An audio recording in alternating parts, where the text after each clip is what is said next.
Pemirsa, pemerintah Provinsi Jawa Barat mendorong penguatan gig ekonomi sebagai mesin pertumbuhan baru ekonomi daerah sekaligus solusi strategis untuk menekan pengangguran khususnya di kalangan generasi muda. Menurut Sekda Jawa Barat Herman Suyatman, gig ekonomi memiliki karakter utama berupa kontrak jangka pendek, fleksibilitas.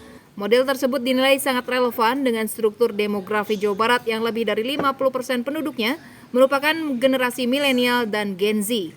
Ia menjelaskan gig ekonomi bagian dari industri kreatif. Kontribusi industri kreatif terhadap produk domestik bruto atau PDB nasional mencapai sekitar 1.500 hingga 2.000 triliun rupiah dengan sekitar 30% potensi berada di Jawa Barat. Dari total 26 juta pelaku industri kreatif nasional, sekitar 8 juta diantaranya berada di Jawa Barat. Sekda meyakini jika gig ekonomi digerakkan secara terstruktur, sistemik, dan masif, dampaknya akan sangat signifikan terhadap penurunan pengangguran dan kemiskinan.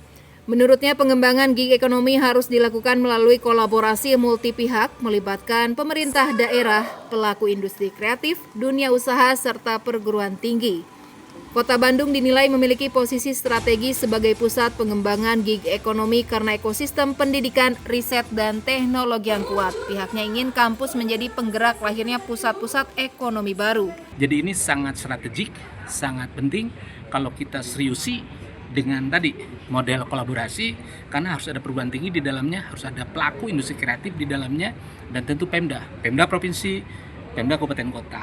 Ya, salah satunya Kota Bandung ini, kalau kita gerakan gig ekonomi, ini kan keren banget. Kita lakukan secara terstruktur, secara sistemik, dan secara masif. Karena Jawa Barat kita punya persoalan, dan persoalan terberat Jawa Barat pengangguran. Ya, walaupun trennya kan menurun terus. Ya, tapi harapan kami pengangguran harus di atas rata-rata nasional. Pemerintah Provinsi Jawa Barat berharap penguatan gig ekonomi dapat mempercepat pertumbuhan ekonomi daerah yang saat ini berada di kisaran 5,2%, sekaligus menciptakan lapangan kerja baru yang inklusif dan berkelanjutan. Budi Hartati, Bandung TV.